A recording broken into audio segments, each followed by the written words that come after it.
Let's say I had the chance to get a Brent placement, right? What beat would I play? Uh-huh. Okay.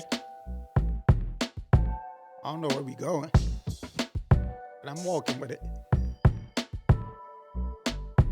Oh, that's where we going. I like it here. It's all right.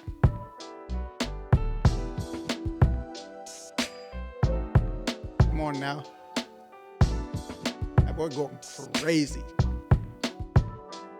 What's up with y'all? Y'all good? Good. I'm Trenton Kips. As always, appreciate y'all for tuning in, tapping in, especially for locking in. Yes, sir. Today you're gonna hear me go against something that I've been preaching heavily on this channel when it comes to R&B, and that's the importance of chords. Truth is, chords don't make you move. Chords don't make you dance. If you really want to get that neck movement, but for real, focus on your drums. It is the heartbeat of your music production, and it's super important when you get into these 90s era vintage style joints. Yeah, I go fighting with the mic again, like Holyfield. Bar. Started with this. Real simple pattern. Nothing crazy. Sound selection is super important when you're going for that 90s sound. So you want to use drum breaks or samples from that era. And I went on to layer it with two kicks here to get that beefy sound, you know? And pay attention to the ghost notes. That's how you get that extra bounce. Next, I made a simple hi-hat pattern with some minor rhythmic switch up. We don't need no rolls here. Rolls are for trap beats and for when you out to dinner and they bring that little basket before you order your food and you take the butter and you go crazy and then you're too full to either eat the food that you order, so you... Nothing crazy.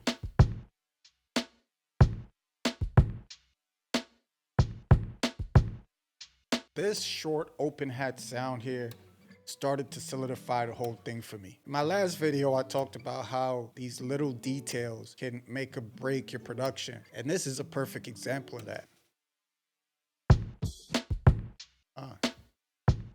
You hear that? Just adds so much. Yo, Mike fighting back today, okay. And to add to that, this reverse snare is another one of those sounds. Hear that? More bounce. Yeah, you on some shit today, huh? I'm gonna show you who boss is. As you can see, I don't talk just to talk. I'll put this stuff in motion for real. And then from there, just started adding some more hats. A little crash.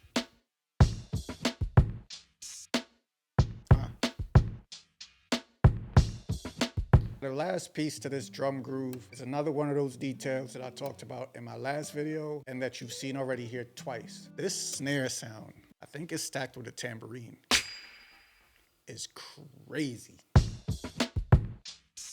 Yeah, that's the groove right there. We in business. Whoa. Now, if that don't get your head bobbing, my man, you're gonna need a bottle of cognac and a motel at the edge of town to fix that, because I can't help you, good brother. So now it's time to get into the chords, and I'm gonna start with my go-to, central keyboard, Steinway. Whoa. It's fine. It's simple too. Not too crazy. Nice. I'll run it back, man, because that shit cool.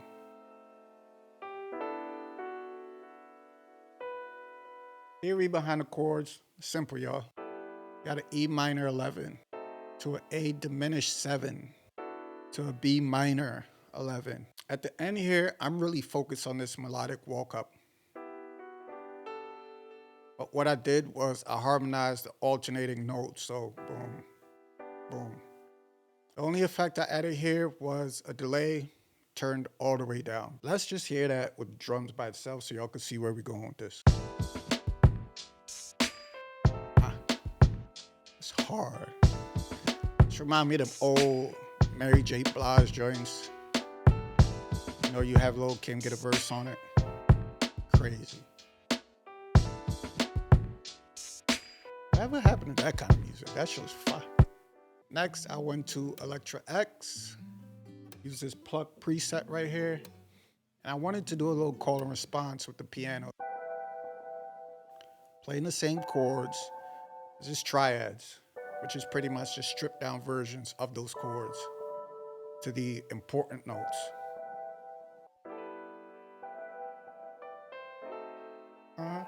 See how it kind of answers every time the piano plays? So,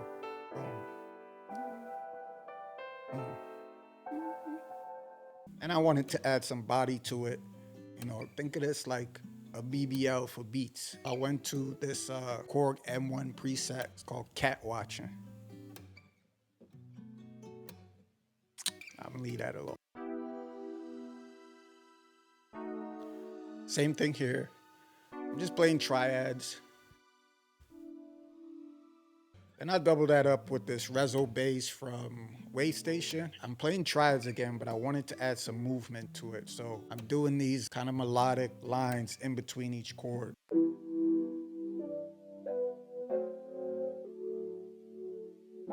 Just cool. Here's tucked away.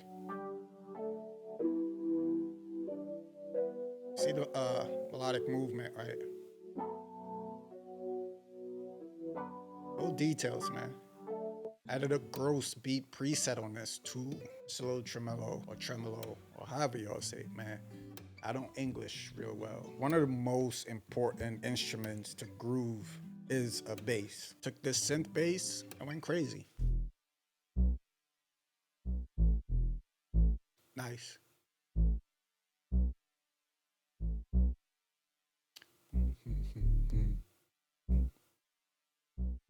Just from the bass alone.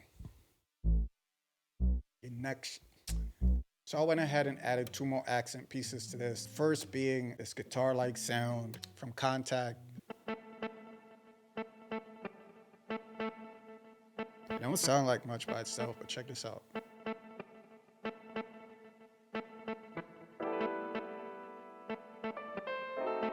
Make more sense, don't it?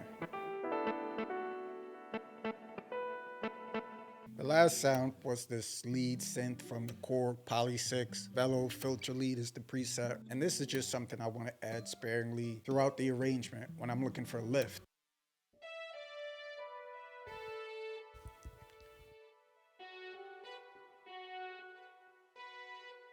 You can see I got a reverb, chorus, and then, what up? 2 reverbs? Made sense at the time, y'all. And a delay. You're looking at the arrangement. It looks complicated, but the formula is simple. First, create a solid drum bounce using sounds from that era.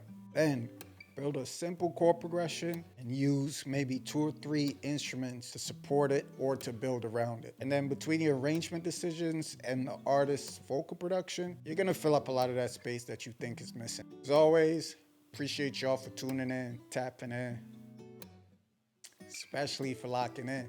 Yes, sir. If you have a question about something you saw here in this video, leave it in the comments. I'll get right with you. We're gonna run this out for a little bit, and yeah, I'm gonna see y'all soon.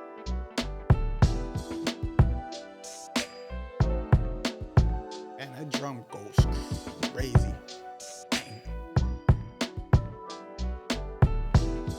Second half of the chorus, I bring back the guitar. We'll talk a little bit about this first verse. No drums. No piano. Bring it in right here.